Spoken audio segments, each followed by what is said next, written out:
오늘 우리 같이 함께 말씀 보도록 하겠습니다. 우리 말씀은 고린도후서 6장 1절에서 10절입니다. 고린도후서 6장 1절에서 10절, 신약성경 291페이지입니다. 고린도후서 6장 1절에서 10절 다 같이 교독하도록 하겠습니다. 제가 먼저 읽습니다. 우리가 하나님과 함께 일하는 자로서 너희를 권하노니 하나님의 은혜를 헛되이 받지 말라.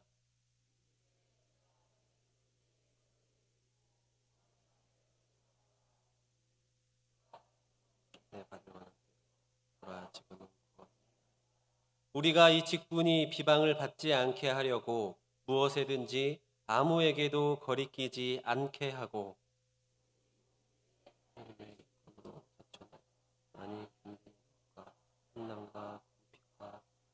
매맞음과 갇힘과 난동과 수고로움과 자지 못함과 먹지 못함 가운데서도 오래 참과 자비와 성령의 감화와 거짓이 없는 사랑, 진리의 말씀과 하나님의 능력으로 의의 무기를 좌우에 가지고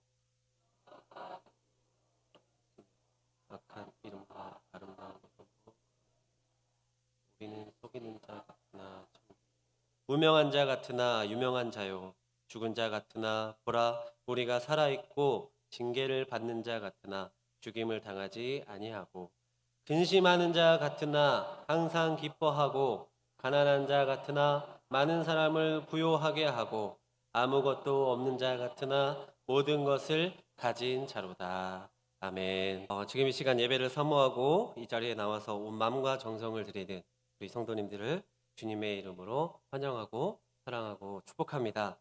우리 옆에 있는 분들과 한번 인사해 볼까요? 진짜 크리스찬이 되세요. 네, 진짜 크리스찬이 되시기 바랍니다. 네. 우리 담임 목사님께서 지금 캄보디아로 선교를 가셨기 때문에 제가 대신 말씀을 전하게 되었습니다. 우리 담임 목사님께서 안전하게 잘 돌아오실 수 있도록 우리 성도님들이 기도하여 주실 줄 믿습니다. 아멘. 네, 오늘 설교를 준비하면서 제가 다짐한 것이 한 가지 있었습니다. 어떤 것일까요? 제가 기가 막힌 설교로 우리 성도님들 다 은혜에 그냥 풍덩 빠지게 하겠다, 뭐 이런 걸까요? 아니면 오늘 못 나온 분들이 오늘 내가 있었어야 되는데 하면서 후회할 정도의 어떤 대단한 무언가를 준비해야겠다라는 것을 다짐을 했을까요? 그런 것들은 아니었고요. 오늘 제가 다짐한 건 딱 핵심만 전하겠다였습니다. 이 말은 또 이렇게 바꿔 말하면 뭘까요? 짧고 굵게 하겠다. 그러니까 집중해서 잘 들어야 한다라는 말씀을 전해드리고 싶습니다. 제가 SNS를 보다가요, 어떤 한 영상을 봤는데요. 그 제목이 어느 목사님의 MG 참교육이었습니다.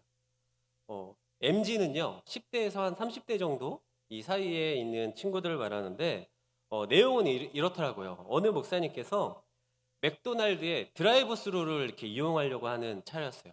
드라이브 스루 아시나요, 다들? 네, 차 타고 이제 가면서 주문을 하고 또 차 타고 주문을 하는 걸 받아서 차 타고 그냥 가는 거, 이게 바로 드라이브 스루라고 하는데요. 그 목사님께서 그 맥도날드 드라이브 스루를 이렇게 딱 왔다고 합니다. 그래서 그날 마침 차가 되게 많았다고 해요. 그래서 그 목사님도 많이 기다려서 이제 자기가 주문할 차례 같은 게 딱 왔어요.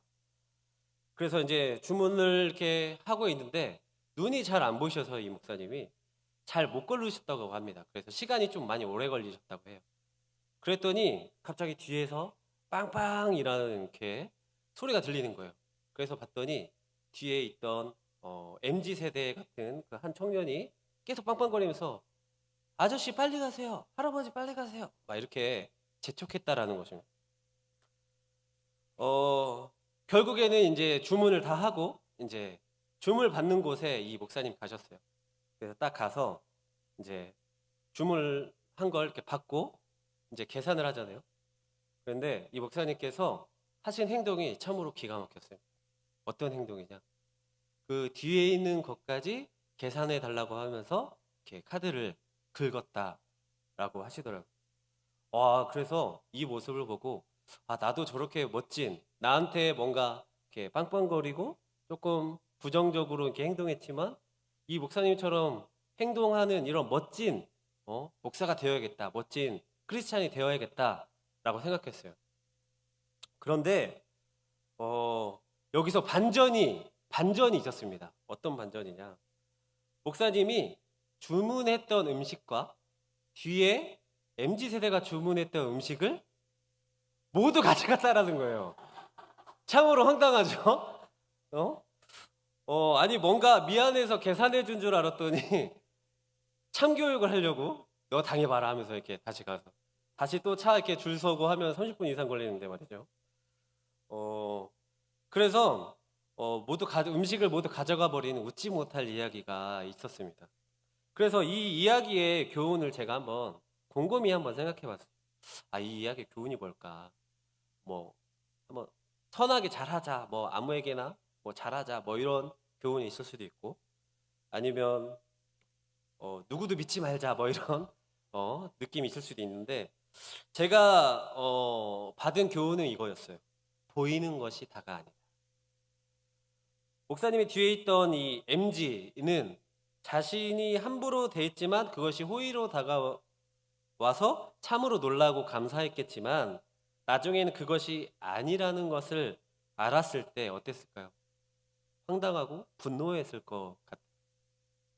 그러니까 우리는 살아갈 때 우리 눈에 보이는 것이 다가 아니기 때문에 쉽게 말하거나 쉽게 판단하거나 쉽게 행동해서는 안 된다는 것을 기억하고 살아가야 할 것 같습니다. 오늘 제목이 무엇이었을까요? 진짜 크리스찬. 네, 이 말을 들으면서 어떤 생각이 드셨나요? 정말 내가 주님의 자녀로 살았는가? 아니면 내가 이제까지 잘못했던 거 반성하고 이런 마음이 드셨던 분이 계신가요? 아니면 참 우리한테 크리스찬이 아니라고 그렇게 얘기하는 건가? 라고 하면서 마음에 어떤 반감을 가지신 분이 계신가요? 그런데 이 시간은 내가 이제까지 말씀대로 솔직히 잘 살지 못했지만 가짜로는 살지 말아야지 하는 마음만 든다면요, 이미 반절은 성공한 것이라고 생각하시면 될 것 같습니다. 그렇다면 우리가 진짜 크리스찬을 말하기 전에 가짜 크리스찬의 가장 핵심이 무엇일까요? 가짜 크리스찬. 이 가짜 크리스찬의 가장 큰 핵심은요, 자기 중심적인 믿음을 가지고 있다는 것입니다. 하나님이 나 때문에 존재해야 되는 거예요. 내가 성공해야 되고, 내가 사업이 잘 돼야 되고, 내가 결혼을 빨리 잘 이쁜 사람과 멋진 사람과 해야 되고, 내가 죽을 때까지 편하게 잘 살아야 하니까 하나님이 나 때문에 존재하는 게 바로 가짜 크리스찬의 핵심이다라는 것입니다. 너무 충격적이지 않습니까? 이제까지의 나의 모습과 별반 다르지 않은 그런 모습. 이제까지의 내 삶이 부정당하는 말일 수도 있습니다. 나 모태신앙인데, 내가 교회 다닌 지가 몇 년인데 항상 하나님을 떠나지 않았는데 어떻게 내가 가짜 크리스찬일 수가 있어? 라고 생각하시는 분도 계실 수 있어요. 본문 1절에 보면 이렇게 나옵니다. 우리가 하나님과 함께 일하는 자로서 너희를 권하노니 하나님의 은혜를 헛되이 받지 말라. 우리 믿는 자들은요, 하나님의 놀라운 은혜를 매일매일 경험하면서 살아가는 사람들입니다. 그리고 하나님의 계획하심 속에 하나님이 주신 그 비전을 가지고 가는 사람들이에요. 그런데 내가 받은 그 은혜와 비전을 잊어버리고 살아갈 때가 너무도 많다라는 것입니다. 우리의 삶 속에서. 그렇다면 하나님은 우리에게 혹은 나에게 어떤 계획과 어떻게 은혜를 주실지 우리가 어떻게 알 수 있을까요? 너무도 유명한 이재철 목사님이라는 분이 이런 말씀을 하셨어요. 하나님의 비전은 언제나 삶의 현장에서 주어집니다. 바울이 책상 앞에 앉아 자신의 비전이 무엇인가 골몰한 끝에 로마의 비전을 얻은 것이 결코 아닙니다. 만사를 제쳐놓고 예배당에 머물거나 기도원을 찾아 금식 기도하다가 얻은 것도 아닙니다. 매일매일 주어진 삶에 최선을 다하던 중 그 삶의 현장에서 자신을 통해 이루기 원하시는 하나님의 비전을 깨달았습니다. 라고 하셨습니다. 동의하십니까? 이해되세요? 나의 그 삶 속에서 정말로 특별하게 무엇인가 나에게 오는 게 아니라 내가 지금 지나고 있는 그 삶 속에서 하나님께 주신 은혜와 비전을 깨달아야 한다는 거예요. 지금 나의 삶 속에 그런 비전과 은혜를 누리시는 분 계십니까? 너무도 당연해서 그것을 느끼지 못하시는 분이 있다면 이제는 그 당연한 것이 너무도 은혜가 되고 너무도 하나님께서 나에게 주시는 비전이 되시기를 간절히 바랍니다. 잠언 6장 6절에 이렇게 나오죠. 게으른 자여 개미에게 가서 그가 하는 것을 보고 지혜를 얻으라. 하나님의 계획은요, 책상에 가만히 앉아서 기도하다가 갑자기 딱 떠올라서 깨닫는 것이 아니라는 거예요. 주변이나 어느 영상에서 자꾸 이런 영상이 나와요.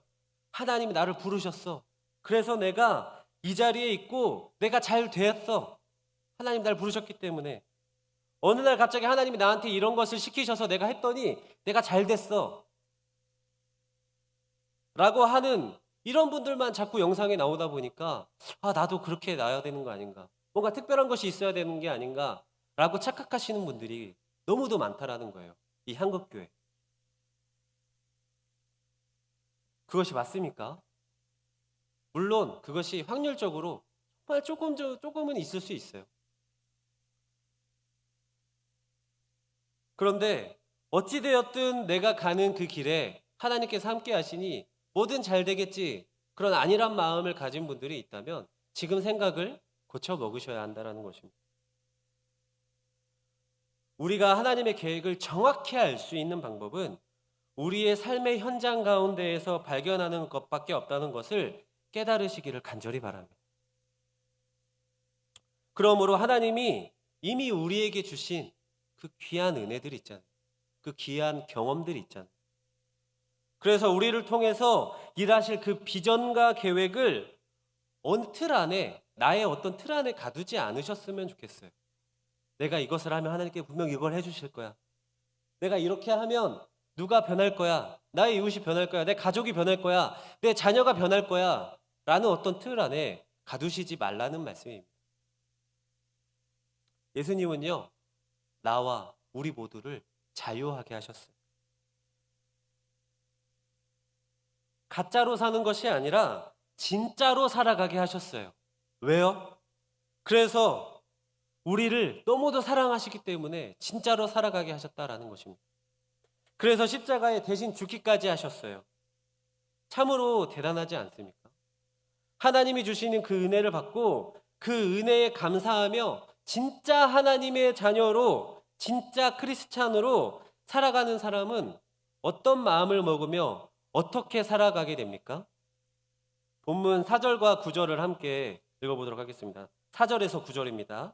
4절에서 9절 시작. 오직 모든 일에 하나님의 일꾼으로 자천하여 많이 견디는 것과 환난과 궁핍과 고난과 매맞음과 갇힘과 난동과 수고로움과 자지 못함과 먹지 못함 가운데서도 깨끗함과 지식과 오래 참음과 자비함과 성령의 감화와 거짓이 없는 사랑과 진리의 말씀과 하나님의 능력으로 의의 무기를 좌우에 가지고 영광과 욕됨으로 그러했으며 악한 이름과 아름다운 이름으로 그러했느니라.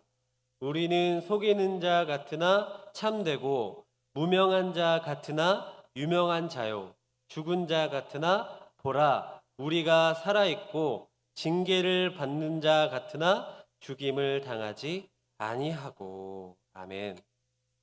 하나님께 은혜를 받고 하나님의 일을 하도록 마음을 먹은 주님의 일꾼들은요, 견뎌냅니다. 견뎌내요. 어떤 것을요?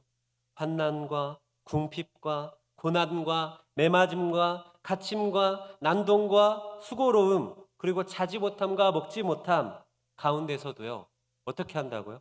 견뎌냅니다. 결코 포기하는 법이 없습니다. 그것을 다른 말로 인내한다라고 하죠.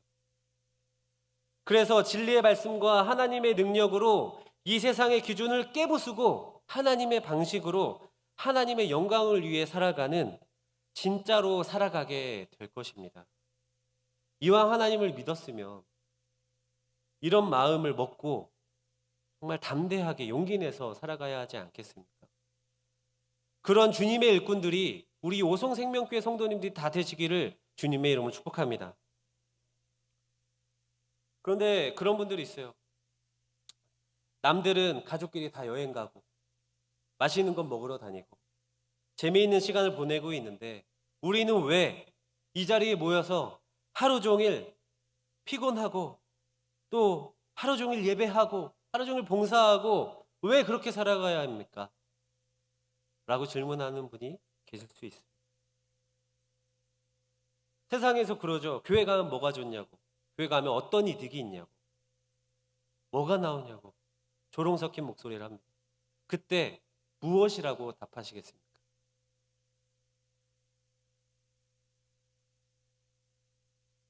우리가 왜 꿋꿋이 이 자리에 나와서 예배하고 모이기에 힘씁니까? 진짜가 되기 위해서입니다. 진짜 크리스찬, 주님의 자녀가 되기 위해서입니다. 한 자라도 더 말씀 듣고 말씀의 은혜 받으며 받은 은혜를 나의 믿지 않는 가정과 이웃에게 전하기 위해서 말씀 듣고 예배하는 거예요. 하나님께 영광이 되기 위해서. 그런데 또 여기서 오해하는 분들이 또 생길 수 있더라고요.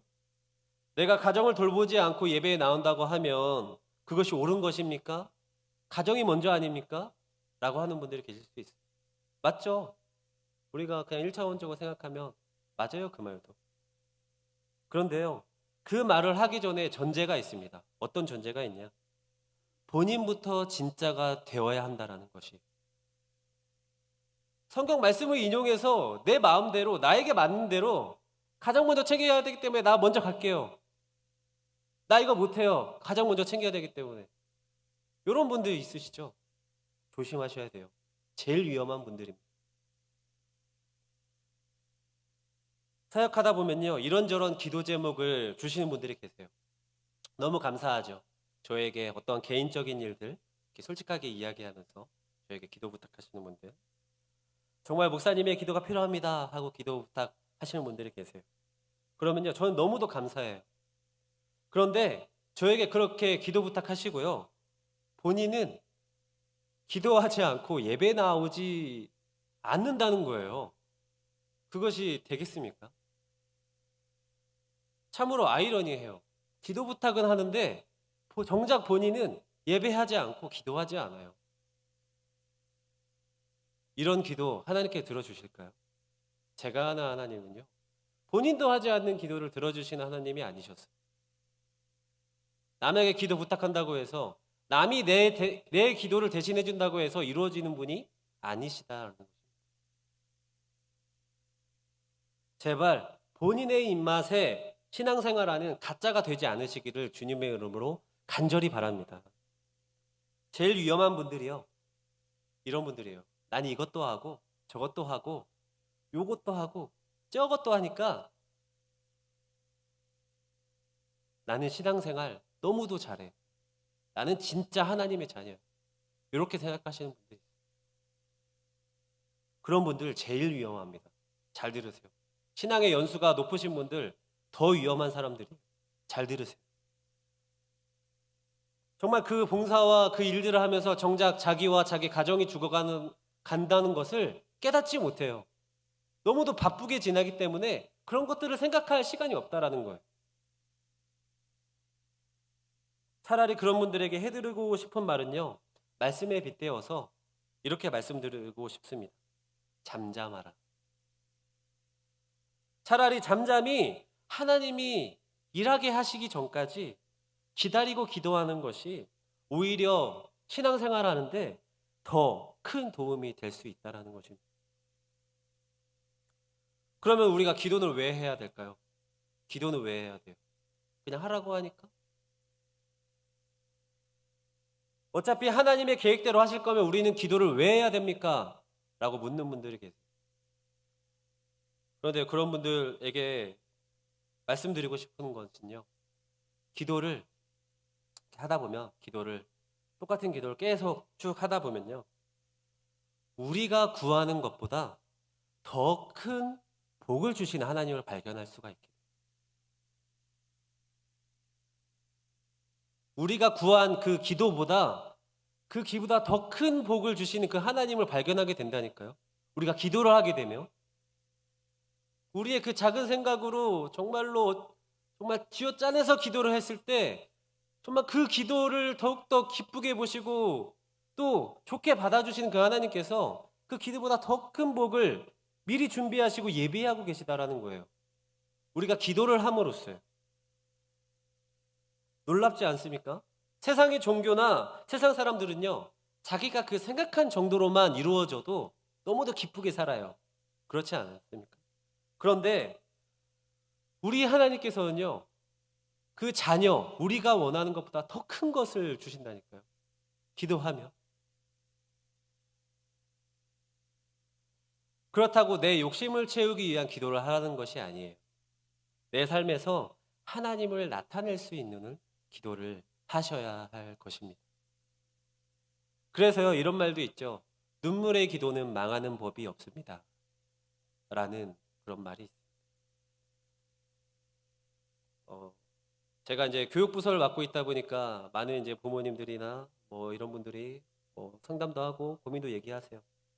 자녀 때문에 고민과 걱정, 근심 가지신 분들이요. 너무도 많아요. 요새. 뭐 예전에도 많았겠지만 요즘은 특히 더 많은 것 같습니다. 내 자녀가 나쁜 길에 가지는 않을지, 내 자녀가 세상의 유혹에 빠지진 않을지, 내 자녀가 주님을 진정으로 믿는 믿음이 없어지지는 않을지 고민과 걱정하시는 분들이 너무도 많다라는 것입니다. 그런데 오히려 그런 자녀 때문에 감사하다는 기도를 드려보신 분 계신가요? 우리 부모님들. 세상이 바라봤을 때 너무도 문제 있고 너무도 걱정거리고 고민거리인 이 자녀 때문에 하나님 오히려 내가 너무도 감사합니다 라고 기도해 보신 분 계세요? 그냥 그저 하나님 이놈 새끼 좀 정신 차리게 해주세요 이렇게 기도하지는 않으세요.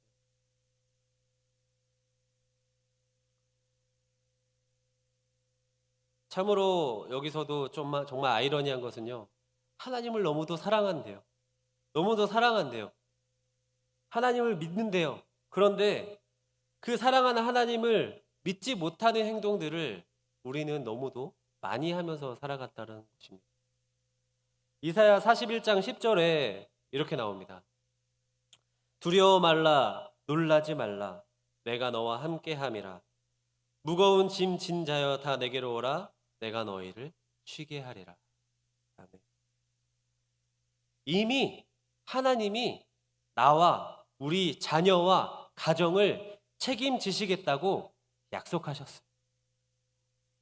그래서 너희들은 나를 믿고 편안히 쉬어. 평안히 가. 라고 하신 건 아니겠습니까? 걱정하지 마세요. 염려하지 마세요. 하나님이 이미 믿는 우리와 자녀들을 하나님의 자녀로 하나님의 백성으로 부르셔서 책임지실 것입니다. 우리 오늘 본문 10절에 이렇게 나옵니다. 다 같이 읽어볼까요? 시작. 근심하는 자 같으나 항상 기뻐하고 가난한 자 같으나 많은 사람을 부유하게 하고 아무것도 없는 자 같으나 모든 것을 가진 자로다. 아멘. 세상이 볼 때 우리 믿는 사람들은요. 저렇게 하고서 어떻게 너는 살아가니? 하고 오히려 걱정을 해요. 오히려 걱정한단 말입니다. 세상 사람들이. 너는 어떻게 그렇게 기쁘게 감사하게 살 수 있니? 라고 물어보는 것이 아니라 세상 사람들이 너는 그렇게 해서 어떻게 살아갈래? 걱정한다니까요. 그리고 너는 너무도 가난하게 살면서 왜 그렇게 모이고 시간을 버려? 그 시간에 일해, 공부해 라고 걱정해요. 세상 사람들. 이런 걱정들 타당합니까? 타당하지 않아요. 그리고서 너희에게 남는 것이 무엇이냐고 이야기합니다. 하지만 믿으시기를 바랍니다. 근심하는 자 같으나 항상 기뻐하고, 가난한 자 같으나 항상 부요하고, 아무것도 없는 자 같지만 모든 것을 가진 그 사람이 바로 여러분이라는 것을 믿으시기를 바랍니다. 말씀을 맺겠습니다. 사랑하는 오송생명교회 성도 여러분, 오늘 우리는 가짜가 되지 말고 진짜가 되어서 살아가자라는 내용의 말씀을 들었습니다. 어떤 마음이 드셨습니까? 어떤 마음이 지금 현재 들고 계십니까? 기쁘고 가벼운 마음이 들어오는 것이 아니라 더 무거운 짐을 지게 되신 것 같은 분 계신가요? 그런 분들은요, 이것만 기억하시면 됩니다. 하나님이 함께 하신다. 그러니까 걱정하거나 근심할 필요 없다라는 거 기억하시면 좋겠어요. 그런데 이 말을 들었음에도 불구하고 아직 마음에 확 와닿지 않는 분들 계신가요? 그러면 하나님이 함께 하신다를 더 잘 이해하려면 더하면 됩니다. 하나님께서 항상 함께 하신다. 어떤 특정한 때만 같이 있는 것이 아니라 그리고 항상 함께 하신다. 얼마나 감사합니까? 그런데도 아직도 마음에 와닿지 않는 분들이 계실 수 있어요. 그런 분들은 이제 빼면 됩니다. 하나님께서 하신다. 너무 힘주시고 살 필요 없습니다. 너무 쥐고 있는 것을 뺏기지 않으려고 하실 필요 없어요. 되지 않는 것을 억지로 되게 하려고 하실 필요 없어요. 왜요? 나에게 주신 그 하나님의 은혜, 하나님께서 함께 하실 것이기 때문입니다. 하나님이 항상 함께 하실 것이기 때문입니다. 하나님이 하실 것이기 때문입니다. 그래서 이번 한 주 살아가실 때 하나님께서 일하심을 체험하시면서 기쁘고 감사하게 살아가시기를 주님의 이름으로 축복합니다. 네, 기도하겠습니다. 나와 함께 하시고 나 대신 일하시는 하나님 아버지, 오늘 이 시간 하나님의 말씀을 통해 받은 은혜를 기억하게 하시고 용기 내어 담대하게 살아가게 하심을 감사합니다. 세상 속에 살면서 하나님을 잊어버리고 하나님이 주신 은혜대로 살아가지 못했으며 하나님의 말씀대로 살아가지 못한 약하고 악한 나를 용서해 주시고 그렇게 살아가는 나를 보며 조롱하고 손가락질하였던 나의 가정과 이웃도 용서해 주셔서 그들이 하나님이 살아계심을 체험하여 믿고 구원받을 수 있도록 인도하여 주시옵소서. 세상에 너무도 눌려 살았습니다. 세상의 기준에 맞춰 살려고 너무도 아둥바둥하면서 살았습니다. 하나님이 일하신다는 것을 모르고 살았습니다. 하지만 이런 나를 사랑하셔서 은혜 주신다고 하시고 함께 하신다고 하셨으며 대신 일하신다고 하신 것을 믿어 의심치 않습니다. 믿음으로 살아가도록 힘주시고 능력 주시옵소서. 우리를 사랑하시는 우리 구주 예수님의 이름으로 기도드렸습니다. 네. 우리 다 같이 찬송가 310장 함께 하도록 하겠습니다.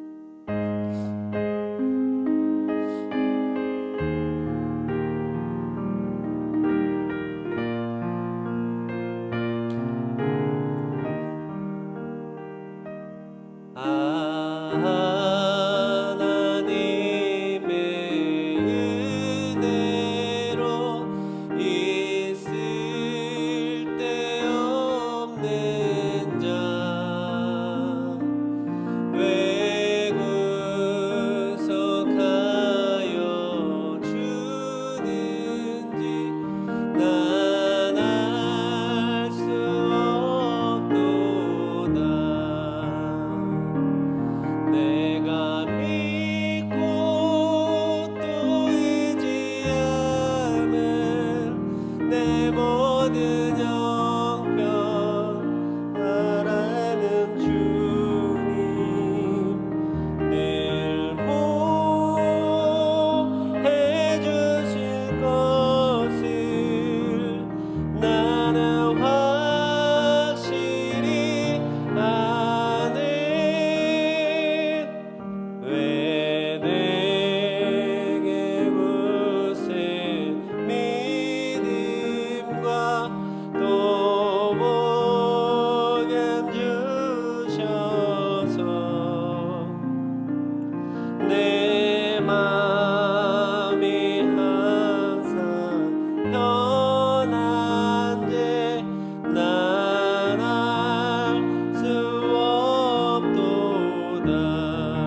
내 모든 형편 아시는 주님 늘 보호해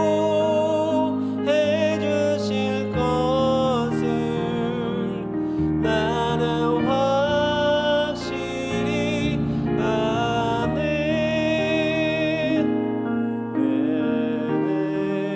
내게 성령 주셔서 내 마음 감동해 주 예수 믿게 하는지 난 알 수 없도다. 내가 믿고 또 의지하는 내 모든 형편 아시는 주님 늘 보호해 주실 것을 나는 확실히 아네.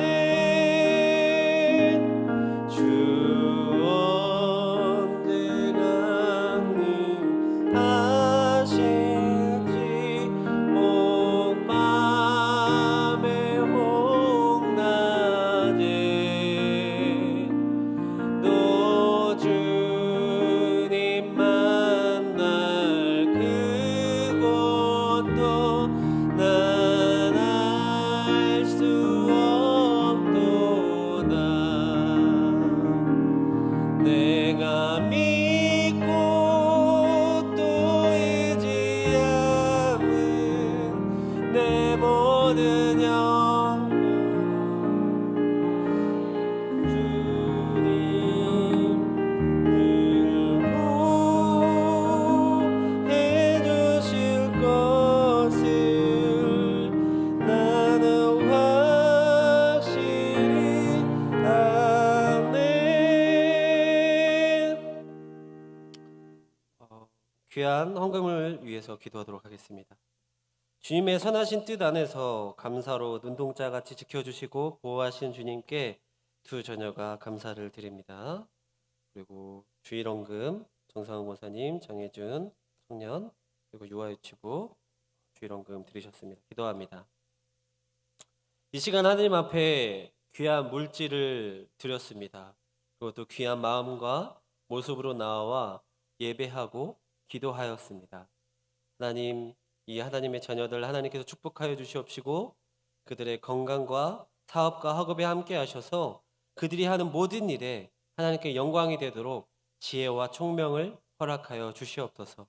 이 귀한 헌금이 쓰일 때마다 허투루 쓰이지 않게 하시고 이것에 쓰임을 받는 자가 있다면 그가 하나님을 믿어 구원을 받을 수 있도록 인도하여 주시옵시고 이것에 쓰임을 받는 물건이 있다면 그것이 정말 하나님께 영광이 되는 물건이 될 수 있도록 인도하여 주시옵소서. 이제 다시 가정으로 돌아가서 또 일터로 돌아가서 살아가야 하는 하나님의 자녀들, 정말 자신이 있는 그 자리에서 자신에게 맞는 은혜를 주신 그 하나님을 발견하게 하시고 그것을 자랑하고 나누는 한 주를 살아가기 원합니다. 이들을 도와주시고 복의 복을 더하여 주시옵소서. 사랑이 많으신 예수 그리스도의 이름으로 기도드립니다. 아멘. 이제는 우리 구주 예수님의 은혜와 하나님의 역사하심과 성령님의 인도하심이 이 자리에 나와 예배하며 하나님의 일하심을 믿고 은혜를 사모하는 모든 성도들과 그들의 가정과 그들과 관계하는 모든 이들에게 주님의 평안과 축복이 함께 하시기를 축원하옵나이다. 아멘.